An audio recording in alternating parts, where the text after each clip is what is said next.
What's going on, guys? This is a 2009 Honda Accord with the 6-cylinder. I'm trying to charge it up here, but it just won't take the charge.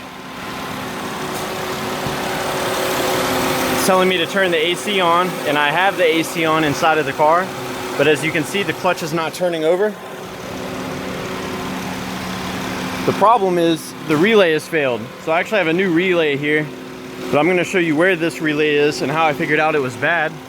I first checked the fuse, this 7.5 amp fuse right here, and it was good. Right next to that is the relay.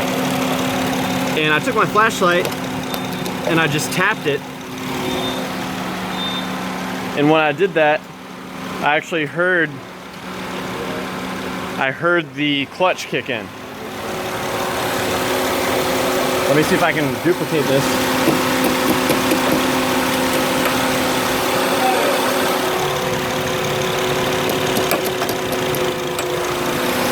There we go. I've tapped it right. So basically what's going on is inside of that relay, there's some connections that are kind of worn out, or it might be sticking. I don't know. All I know is I've got a new relay here that should fix the problem. Part number is R6242, and it's a 4-pin relay.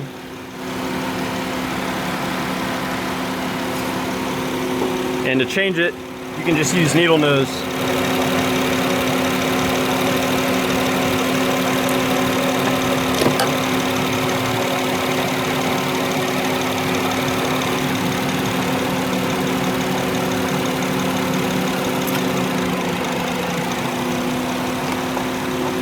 Behind this cover here. So yeah, should be good to go after it finishes charging up.